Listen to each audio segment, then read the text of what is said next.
मैं तुम्हें एक अनकंफर्टेबल बात बोलता हूँ कि मोस्ट रिच पीपल हार्ड काम नहीं करते हैं। हाँ, स्ट्रगल सबने किया हुआ है, लेकिन दुनिया का ये सबसे डेंजरस मिथ है कि रिच लोग सिर्फ ज्यादा मेहनत की वजह से ही रिच होते हैं, जबकि रियलिटी ये है कि रिच लोग दुनिया को अलग एंगल से देखते हैं। और जिस दिन मुझे ये समझ आया, उस दिन मुझे रियलाइज हुआ मिडिल क्लास लोगों को पैसे की प्रॉब्लम नहीं होती है, उन्हें रियलिटी समझने की प्रॉब्लम होती है। स्कूल में हमें क्या सिखाया गया? गुड मार्क्स लाओ, सेफ जॉब लो, स्टेबल सैलरी कमाओ और रिस्क अवॉइड करो। मतलब बचपन से ही ट्रेनिंग किस चीज की हुई? एक ओबीडिएंट एम्प्लॉय बनने की। और इसीलिए गवर्नमेंट जॉब एक रिस्पेक्ट का सिंबल बन गया, सैलरी एक सिक्योरिटी का सिंबल बन गया और रिस्क एक डेंजर बन गया। लेकिन रिच पीपल एक चीज को बहुत ही जल्दी समझ जाते हैं कि मनी फॉलोज ओनरशिप, ना कि अटेंडेंस। एक सेल्समैन 20 साल काम करेगा और सैलरी धीरे धीरे बढ़ेगी, लेकिन जिसने वो कंपनी ओन करी है उसकी वेल्थ एक्सपोनेंशियली ग्रोथ हो सकती है। जहां मिडिल क्लास इनकम को चेस करता है, वहीं रिच क्लास इक्विटी को चेस करता है। और ऑनेस्टली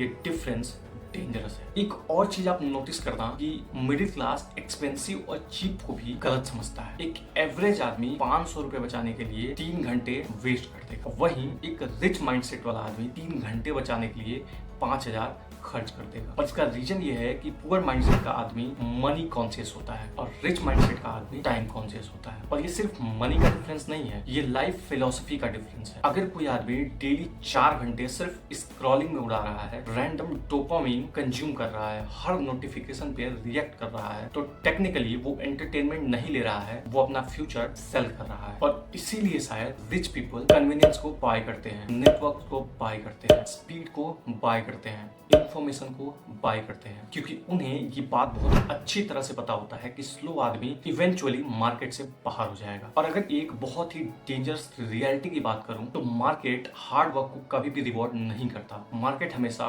वैल्यू को रिवॉर्ड करता है, क्योंकि अगर हार्ड वर्क से लोग रिच बनते तो मजदूर बिलियनियर्स होते। दुनिया में सबसे ज्यादा हार्ड वर्क लेबर करता है, फैक्ट्री वर्कर्स करते हैं, डिलीवरी बॉय करता है, फिर भी रिच कौन बनता है? जिसके पास लिवरेज है। और इसीलिए रिच पीपल ऑडियंस बिल्ड करते हैं, ओनरशिप बिल्ड करते हैं, एक सिस्टम बिल्ड करते हैं, डिस्ट्रीब्यूशन बिल्ड करते हैं, क्योंकि उन्हें पता होता है कि रॉन्ग डायरेक्शन में हार्ड वर्क सिर्फ एक जॉस्ट ही करता है। और अगर ऑनेस्टली बोलूं तो रिच पीपल दुनिया को इमोशनल नहीं बल्कि एक स्ट्रक्चरल नजरिए से देखते हैं। मिडिल क्लास सोचता है कि बॉस खराब है, मार्केट खराब है, कंपटीशन बहुत ज्यादा है, सिस्टम अनफेयर है। और हो सकता है कि ये सब सच्चाई हो, रियलिटी हो, लेकिन रिच माइंडसेट इसके साथ एक और क्वेश्चन पूछता है कि सिस्टम पैसा कैसे बना रहा है? और यही बहुत बड़ा डिफरेंस क्रिएट हो जाता है। एक एवरेज आदमी सिस्टम के अंदर सरवाइव करता है और वहीं एक रिच माइंडसेट का आदमी सिस्टम को ऑब्जर्व करता है। अगर एग्जांपल की बात करें तो बैंक सीएमआई पे कमा रहे हैं, एप्स अटेंशन सेल कर रहे हैं, लग्जरी ब्रांड्स इनसिक्योरिटी सेल कर रहे हैं और सोशल मीडिया डोपामिन सेल कर रही है। अब थोड़ा मतलब समझो कि आखिर दुनिया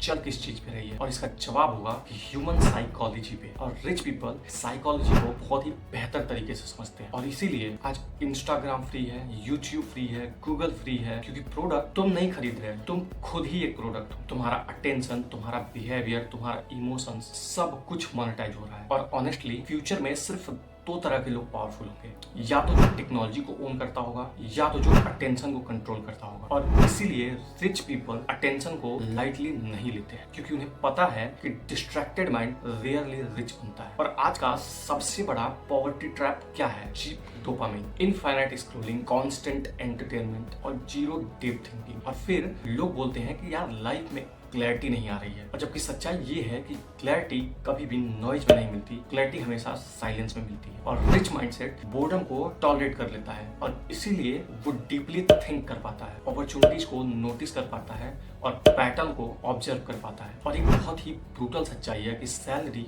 इस दुनिया का सबसे एडिक्टिव ड्रग है, क्योंकि यहाँ पे सर्टेनिटी मिलती है और ब्रेन को कंफर्टेबल फील कराती है। और ऐसे में सर्वाइवल सिक्योर लगता है और धीरे धीरे आदमी ड्रीमिंग बंद कर देता है, रिस्क लेना बंद कर देता है और ओनरशिप के बारे में सोचना बंद कर देता है। सैलरी बुरी नहीं है, लेकिन परमानेंट डिपेंडेंट बहुत ही डेंजरस हो सकता है। और इसीलिए रिच पीपल साइड स्किल्स को बिल्ड करते हैं, मल्टीपल इनकम स्ट्रीम्स बनाते हैं और ऑप्शनैलिटी को क्रिएट करते हैं। क्योंकि उन्हें फ्रीडम चाहिए होती है, सिर्फ मंथली सर्वाइवल नहीं। और एक बहुत डीप डिफरेंस और होता है, मिडिल क्लास हमेशा गोल सेट करता है, जबकि रिच माइंडसेट आइडेंटिटी बिल्ड करता है। एक एवरेज आदमी बोलेगा कि मुझे पैसा कमाना है, मुझे फिट होना है, मुझे सक्सेसफुल बनना है, लेकिन वहीं रिच माइंडसेट वाला पूछता है कि मैं किस टाइप का इंसान बन रहा हूँ, मेरी आइडेंटिटी क्या बन रही है। क्योंकि हैबिट्स टेम्पोररी नहीं होती, ये आइडेंटिटी का ही एक एक्सटेंशन होता है। अगर किसी आदमी की आइडेंटिटी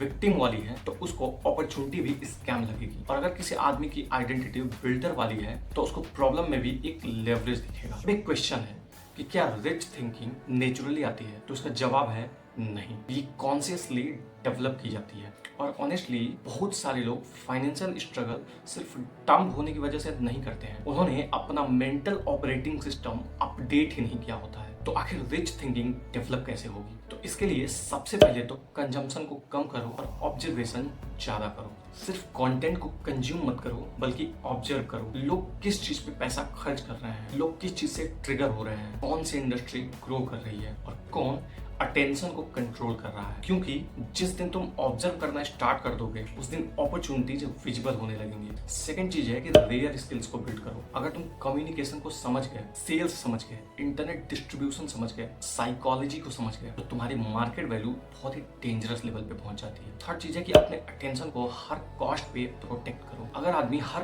5 मिनट पे अपने फोन को चेक कर रहा है, डीप वर्क नहीं कर पा रहा है, बोर्डम को टॉलरेट नहीं कर पा रहा है, तो वो स्ट्रैटेजिक थिंकिंग को कभी डेवलप ही नहीं कर पाएगा। और बिना स्ट्रैटेजिक थिंकिंग के वेल्थ क्रिएट नहीं हो पाएगी, क्योंकि बिना स्ट्रैटेजिक थिंकिंग के लेवरेज बिल्ड नहीं हो पाता है। फोर्थ चीज है कि रिच लोगों को सिर्फ देखो मत, उन्हें डिकोड करो। उनकी कार को देख के इम्प्रेस मत हो, ऑब्जर्व करो कि वो पैसा बना कैसे रहे हैं, लेवरेज को कहाँ यूज कर रहे हैं, सिस्टम कैसे बिल्ड कर रहे हैं, ऑडियंस कैसे क्रिएट कर रहे हैं, और फाइनली लॉन्ग टर्म थिंकिंग को बिल्ड करो। क्योंकि middle class next salary, next EMI, next weekend के बारे में सोचता है, और rich mindset next ticket, assets, compounding के बारे में सोचता है। क्योंकि कंपाउंडिंग सिर्फ मनी में ही नहीं होता, वो आइडेंटिटी में भी होता है। तो रिच पीपल एलियंस नहीं होते हैं, बस उनकी प्रोग्रामिंग थोड़ी अलग होती है। क्योंकि मिडिल क्लास को सिखाया जाता है सेफ रहो, रिस्क अवॉइड करो, रूल्स को फॉलो करो, और वहीं रिच माइंडसेट सीखता है सिस्टम समझो, ओनरशिप लो, साइकोलॉजी समझो, लेवरेज क्रिएट करो। शायद इसीलिए भी बहुत ही इंटेलिजेंट लोग भी कई बार फाइनेंशियली स्ट्रगल करते हैं, क्योंकि उन्हें दुनिया का ऑपरेटिंग सिस्टम ही नहीं समझाया गया। तो अगली बार जब तुम किसी रिच आदमी को देखो तो सिर्फ उसकी कार मत देखना, ये समझने की कोशिश करना कि वो दुनिया को किस एंगल से देख रहा है। और मैं तुम्हें बता दूं कि यहाँ कोई भी फेक मोटिवेशन नहीं मिलेगा, यहाँ रियलिटी, साइकोलॉजी और सिस्टम की बात होगी। और अगर तुम भी दुनिया को सरफेस लेवल से डीपर समझना चाहते हो तो इस चैनल को अभी सब्सक्राइब कर लो, क्योंकि यहाँ ऐसे कंटेंट्स रेगुलर बेसिस पे आते रहेंगे।